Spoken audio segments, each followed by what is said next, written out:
नमस्कार साथियों, आप लोगों को 75th इंडिपेंडेंस डे की हार्दिक शुभकामनाएं। जैसा कि आपको पता है कि इस बार हम लोग 75वां स्वतंत्रता दिवस मना रहे हैं और अपने आप में ये बहुत बड़ी बात होती है कि आज हमें आज़ाद हुए 75 साल हो गए।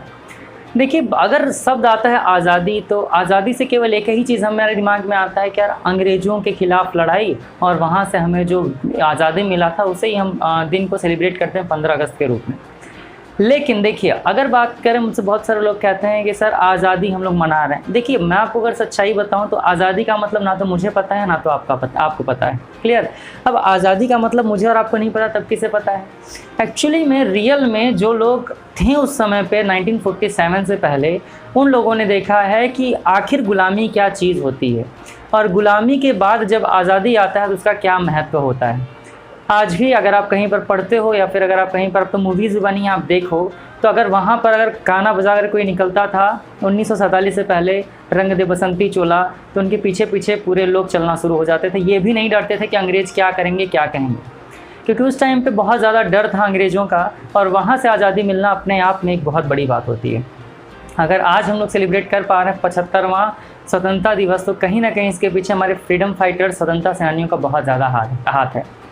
इसमें सबसे बड़ी बात अगर बात की जाए तो बहुत सारे स्वतंत्रता सेनानी, जिनमें से कुछ का तो मैं नाम लेना चाहूँगा। जैसे हमारे भगत सिंह जी मात्र 23 साल की उम्र में उनको फांसी दे दी गई। यानी आप सोच सकते हैं कि उनके अंदर कितना जोश और जुनून रहा होगा, और 23 साल की उम्र तक शहीद हो जाना अपने आप में बहुत बड़ी बात होती है। उन्होंने क्या किया था?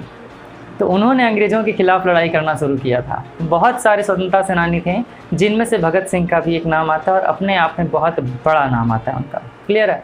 अगर हम बात करते हैं भगत सिंह जी का, तो इन्होंने कहा था, सरफरोशी की तमन्ना अब हमारे दिल में है, देखना है जोर कितना बाजुए कातिल में है। यानी कहते हैं कि हमारे दिल में तो भैया सरफरोशी की तमन्ना है, आए देख लेते हैं अंग्रेज़ों कि आपके कातिल हाथों में कितना जान है, आपके हाथों में जान है या हमारे अंदर जान है।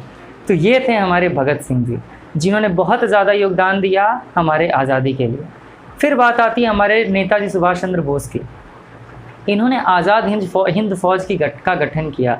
जापान में जा कर के इन्होंने वहाँ के लोगों से बात की और वहाँ पर एक मजबूत सेना तैयार किया, जो कि हमारे भारत का साथ दे सकें और हमें आज़ादी मिल सके। और इनका दिया हुआ नारा जय हिंद आज एक राष्ट्रीय नारा के रूप में घोषित किया गया है, और हमें उसको राष्ट्रीय नारा भी मानते हैं। जय हिंद अपने आप में एक बहुत बड़ा सा, एक अगर आप नाम भी लेते हो तो एक लगता है कि बहुत बड़ा सा मूवमेंट है, एक बहुत बड़ा सा वर्ड है, जय हिंद। उन्होंने, सुभाष चंद्र बोस जी के बारे में अगर आपको पता होगा तो वो गए थे हिटलर से मिलने के लिए, और हिटलर भी उनसे बहुत ज़्यादा प्रभावित हो गए थे। ये वही सुभाष चंद्र बोस जी हैं जो गए थे और जा कर के एकमात्र ऐसे बंदे थे जो कि हिटलर को पहचान लिए। पहचानना मैं इसलिए कह रहा हूँ क्योंकि हिटलर जो था वो अपने से 3 बहुरूपियों को रखता था, और कोई भी आता था तो उनसे जा कर के वही तीनों मिला करते थे। लेकिन जब नेताजी सुभाष चंद्र बोस जी पहुँचे और जब हिटलर से मिलने के लिए पहुँचे, तो उन्होंने पहचान लिया कि असली हिटलर आखिर में कौन है। जब पहला बंदा आया उसने बोला हेलो आई एम हिटलर, इन्होंने बोला कि मुझे हिटलर जी से मिलना है, असली वाले हिटलर जी से मिलना है। वो बंदा गया, फिर दूसरा बंदा आया हिटलर बन करके, तो 2-3 बार ऐसा हुआ, और चौथी बार जब खुद हिटलर आया, वो लोग भी परेशान हो गए कि आखिर ये बंदा पहचान कैसे रहा है कि असली हिटलर कौन है।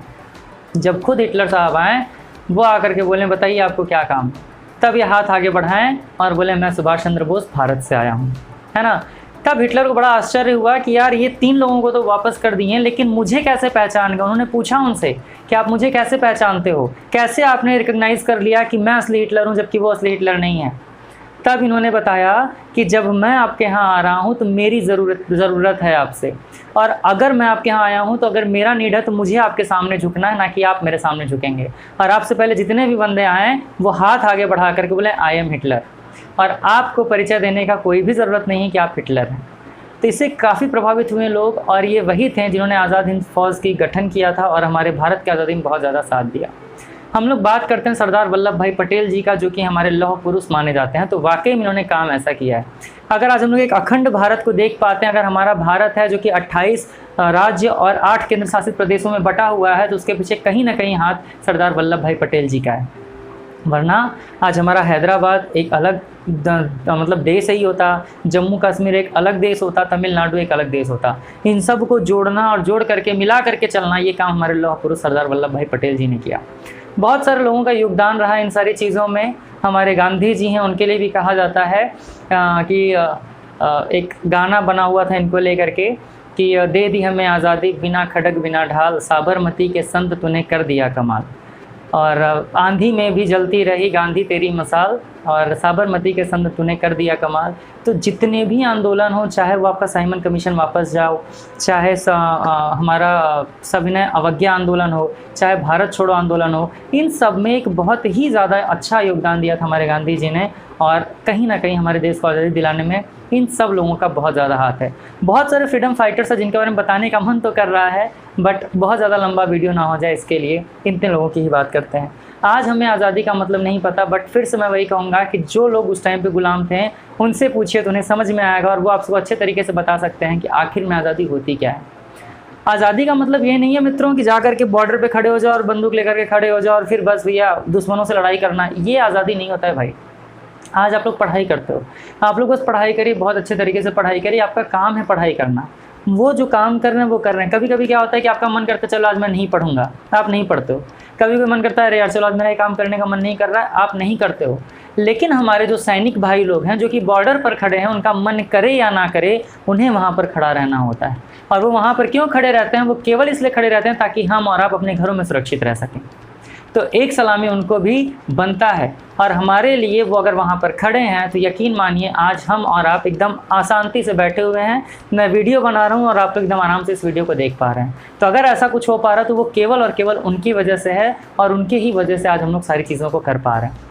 तो मन जैसी तो कोई चीज़ नहीं होती यार, हमारा मन नहीं करता कोई काम करने का, हम लोग नहीं करते हैं। बट अगर उन लोग को देखा जाए मन नहीं करेगा फिर भी उन्हें करना है, क्योंकि उनके दिल में एक जज्बा है कि हमें अपने देश के लिए और अपने देश के लोगों के लिए, भाइयों बहनों के लिए यहाँ पर रहना, क्योंकि अगर आज मैं यहाँ पर रहूँगा तो घर में लोग सुरक्षित रहेंगे।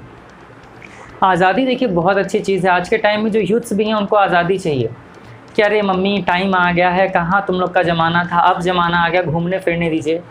सब चीज़ करिए, बहुत अच्छी चीज़ है, बट एक लिमिट में रह करके करिए। आज कहीं ना कहीं हम लोग अपने मोबाइल के गुलाम हो गए हैं, आज कहीं ना कहीं हम लोग अपने मन के गुलाम हो गए हैं। गुलामी शब्द जो होती है ना बाबू, गुलामी शब्द को आप समझिए।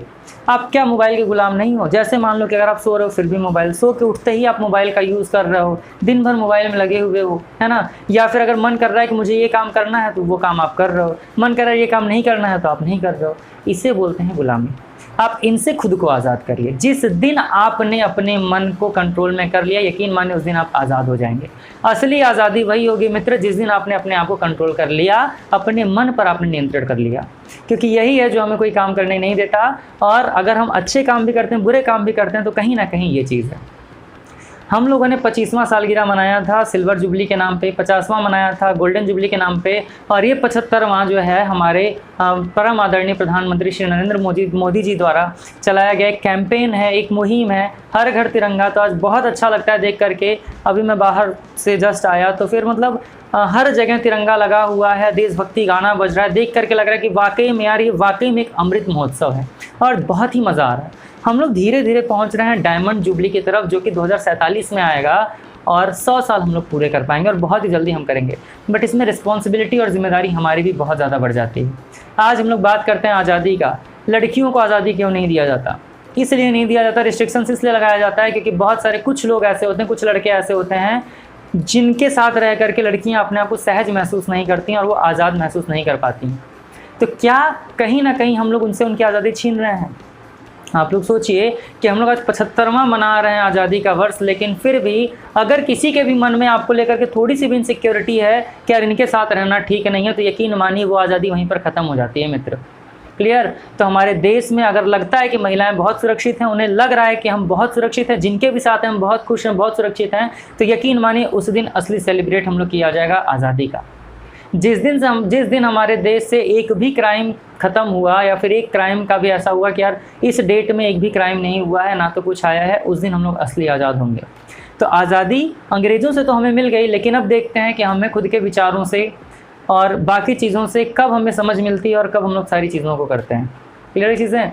तो यही थोड़ा सा मोटिव था मेरा आपसे बात करने का, आपको समझाने का और आपको थोड़ा सा प्रेरित करने का अपने इंडिपेंडेंस डे को लेकर के। देखिए, मैं आपसे एक बार ये अपील करूँगा कि आप लोग भले 15 अगस्त को झंडा तिरंगा ले करके जाएँ या ना जाएँ, बट रोड पर एक भी तिरंगा गिरा हुआ नहीं दिखना चाहिए।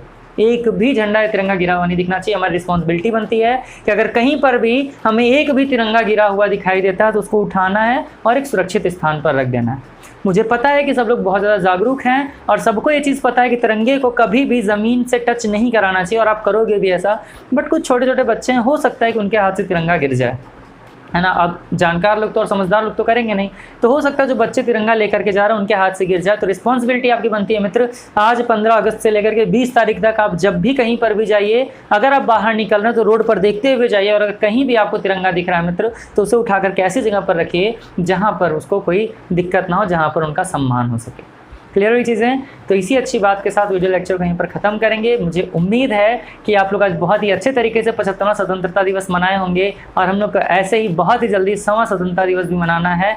बस अपनी जिम्मेदारी को समझिए, एक जिम्मेदार नागरिक बनिए, क्योंकि अगर आज हम और आप सफल होते हैं तो केवल हम और आप नहीं होंगे, आपके माँ बाप होंगे और आपका देश सफल होगा। आज विदेशों में जा कर के अगर लोग कुछ कर पा रहे हैं, भारत का नाम कर पा रहे हैं, तो कहीं ना कहीं वो उनके संस्कार हैं और वो उनकी पढ़ाई है, उनकी शिक्षा है। एजुकेशन जो है बहुत बढ़िया सा आपके पास हथियार है जिसके थ्रू आप बहुत कुछ कर सकते हो। तो एजुकेट होइए, खुद को एजुकेट करिए, आपसे रिलेटेड जितने भी लोग हैं उन्हें भी एजुकेशन देने की कोशिश करिए, और कोशिश करिए कि उन्हें भी सारी चीज़ें समझ में आए। क्लियर ये चीज़ें? तो बस अपने आप को बस एक जिम्मेदारी लाइए कि नहीं, मुझे ये काम करना है तो करना ही है, करते रहिए। आप सफल बनेंगे तो भविष्य में हमारा देश भी सफल बनेगा। तो चलिए इसी सही अच्छी बात के साथ एक बार फिर से आप लोगों को 75वें स्वतंत्रता दिवस की हार्दिक शुभकामनाएं। जल्दी मुलाकात होगी आपसे अगले वीडियो लेक्चर के अंदर। तब तक के लिए खूब खुश रहें, मस्त रहें।